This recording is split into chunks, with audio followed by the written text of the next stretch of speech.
They've got the red hot Texans coming into town. Texans is a 4-point favorite. This could be one of these that I would just say Texans is a young team. It is a road team. It's a very good defense that they still have the energy and want to play. And we'll figure out and we'll see how the locker room really feels about Zach Wilson. Because with this narrative out here, if it's a false narrative about he denied that he didn't want to go back to the number one position, then they'll ride for him. They'll come out and take this game and give Houston all they can have. We'll see what they feel, because I believe, how can the players in that locker room have confidence in Zach Wilson when the coach and the general manager and the ownership has treated Zach Wilson the way they have? These are grown men. They're not children. You can't sit there and tell them, that the tooth fairy is coming for you tonight, and they're going to believe it. So they've handled it wrong. And with all that said, I do feel that Robert Saleh is going to get some type of pass because of the injury. 877-37-GRIND. When you look at some of these midline reports, as we look at early lines here at midweek on Wednesday, speaking of the NFL, you have tomorrow's game on Thursday that kicks the week out. New England is catching 6 points on the road at Pittsburgh. The total, as Jonas alluded to early, is only set at 30. That's a very interesting value on New England on the money line at plus 220. The one thing New England, we know they can do is play defense, and we know what the Pittsburgh is struggling with right now is offense. So, who knows? Stranger things have happened. Moving on, though, some of the weekend matchups. The Rams, which Jonas just alluded to when we talked about playoff chances, they're a touchdown underdog with Baltimore. They're going to be going on the road. The Indianapolis Colts, who currently hold the final playoff spot as we speak, they're at same line as last week. They're -1 on the road. The total is set at 44. They're going to Cincinnati. The Bengals, they're fighting for their playoff lives. So are the Colts. That's a 50-50 game, in my opinion.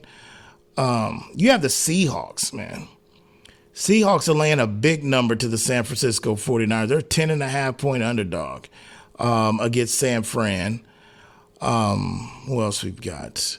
As I alluded to, the Broncos are going on the road. They're a plus 2.5 underdog on the road at LA. The SoFi, I said it a couple segments ago, they've never won a game in SoFi yet.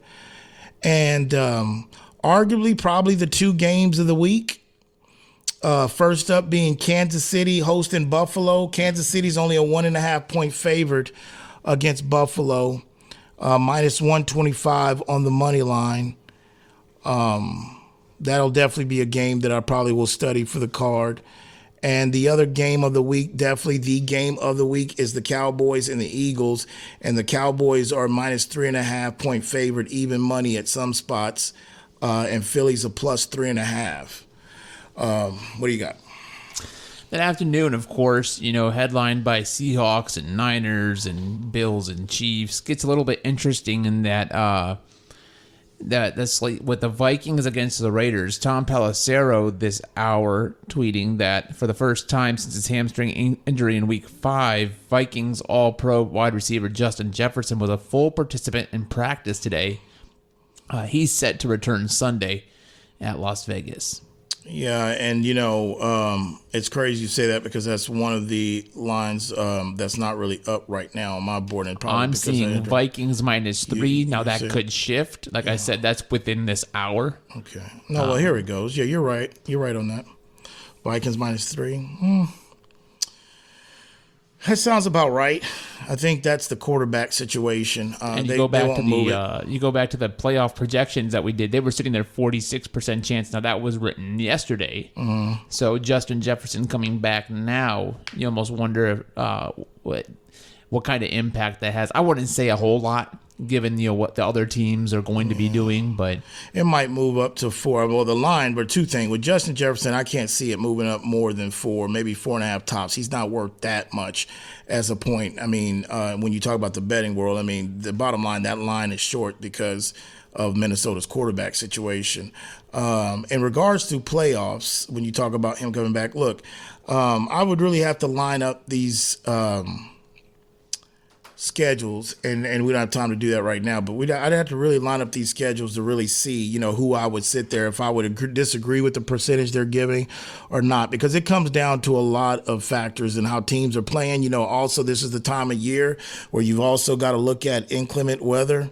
It plays a factor on what teams are going to match up in the weather. Now, the thing with Denver, they're a cold weather team, but at the end of the day, they're going to finish most of their games indoors, for the exceptions of course, when they host the New England Patriots in a couple weeks in Mile High. But keeping it moving, those are just some of your early lines that we'll have for the that we'll be taking a look at for the foundation picks Friday. If you're not following me on Twitter, do that at Sports Grind. Usually tweet those out on Saturday or share them on stories as well. Also, 877-37-GRIND. Let's